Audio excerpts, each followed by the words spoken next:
Video को like करके आगे शेयर ज़रूर कर देना। बदअमली दिन ब दिन बढ़ती जा रही है, चाहे वो दुनियादार तबका हो चाहे वो मजहबी तबका हो, इल्ला माशाअल्लाह बदअमली का शिकार हम लोग होते जा रहे हैं। हमारी बदअमली की वजह क्या है? हमारी बदअमली की मुख्तलिफ वजूहात हैं।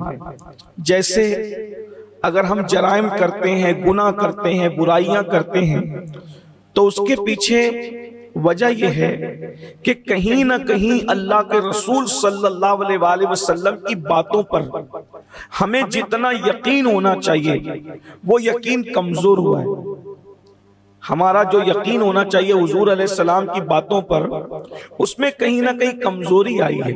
देखिए, जबानी तौर पर तो हम कहते हैं कि हुजूर से सच्चा कोई नहीं, तो जब हुजूर से सच्चा कोई नहीं है और यकीनन नहीं है, बल्कि हुजूर अकरम सल्लल्लाहु अलैहि वसल्लम तो इतने सच्चे थे कि उनके दुश्मनों ने भी उनकी सच्चाई की गवाही दी।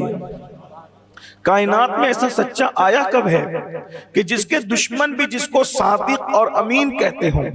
अल्लाह के रसूल अलैहिस्सलाम की शान ये है, लोगों ने अल्लाह के रसूल अलैहिस्सलाम की दावत को तस्लीम नहीं किया, लेकिन वो खुद कहते थे कि ये झूठे नहीं हैं। एक मर्तबा हज़रत इकरमा से पूछा गया कि इकरमा,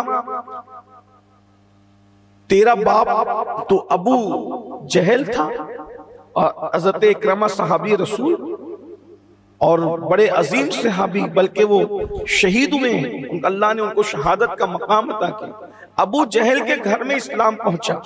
वजह, एक बार हज़रत इकरमा कहते हैं मैंने अपने बाप अबू जहल से पूछा कि अब्बा, हम मोहम्मद अरबी सल्लल्लाहु अलैहि वसल्लम की मुखालफत क्यों करते हैं, क्या वो झूठे हैं? तो कहा, मेरे बाप ने कहा कि नहीं बेटा, वो झूठे नहीं, वो जो कहते हैं सच कहते हैं। अबू जहल जैसा शख्स वो जो कहते हैं सच कहते हैं, फिर हम कबूल क्यों नहीं करते बाबा?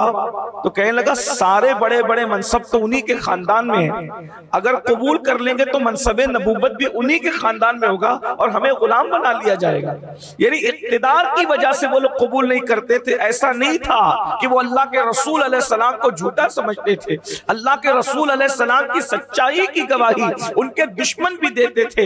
एक बात मैं आपके सामने रखता हूं, आप पूरा कुरान उठा करके देख लें। हुजूर अकरम सल्लल्लाहु अलैहि वसल्लम को उन लोगों ने मजनून कहा। माज़अल्लाह, मजनून का मतलब होता है पागल। जादूगर कहा, जादू करने वाला कहा, जिस पर जादू हुआ वो भी कह दिया। शायर कहा, बहुत से इल्जामात उन्होंने लगाए। लेकिन कुरान आप उठा करके पढ़ें, अहले इल्म जानते हैं कि कुरान में वो सारे इल्जामात जो काफिर ने लगाए थे अल्लाह ने बयान किया, और बयान करके फिर उसका जवाब भी दिया। हालांकि आमतौर पर ऐसा नहीं होता कि अगर मस्जिद के इमाम साहब को कोई माँ की गाली दे तो इमाम साहब से आप मोहब्बत करते तो जाके बोलेंगे, इमाम साहब वो आपको इस तरह कह रहा था कि यानी गाली दे के बताएंगे। ऐसा होता है? ऐसा नहीं होता। आप किसी को कोई गाली देगा तो गाली दे के थोड़ी बताएंगे, बल्कि आप इतना कह देंगे कि वो आपको बुरा कह रहा था, वो आपको गाली दे रहा था, वो आपको अच्छा नहीं कह रहा था। लेकिन कुरान मुकद्दस का अंदाज देखें, उन्होंने, काफिरों ने नबी को पागल कहा, तो अल्लाह रब्बुल इज्जत ने उन काफिरों की बात को हिकायतन बयान कर दी कि भाई ये ऐसा कह रहे हैं, लेकिन आप ऐसे नहीं हो। उनका जुमला बयान किया और उसके बाद उसकी सफाई भी पेश की।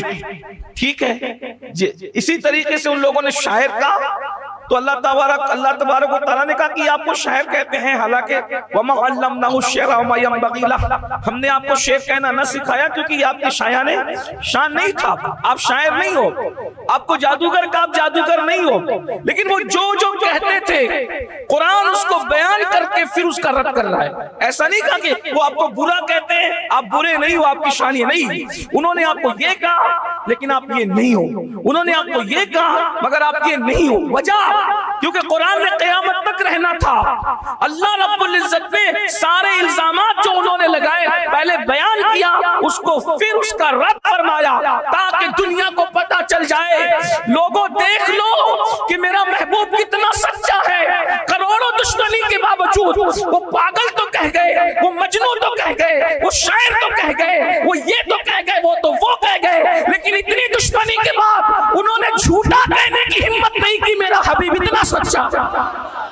महबूब सच्चा कितना है कि वो झूठा कहने की दुश्मन भी हिम्मत न कर सका।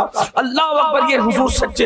लेकिन कहीं ना कहीं हमारे अकीदे में कमजोरी, ईमान में कमजोरी आई है। क्या माज़अल्लाह कि लोग जो है वो अस्तग़फिरुल्लाह अल-अयाज़ु बिल्लाह ज़बान से तो कहते हैं कि हम हुजूर को सच्चा मानते हैं, क्या अमली तौर पर भी हुजूर अकरम को हम ऐसे ही सच्चा तस्वुर करते हैं?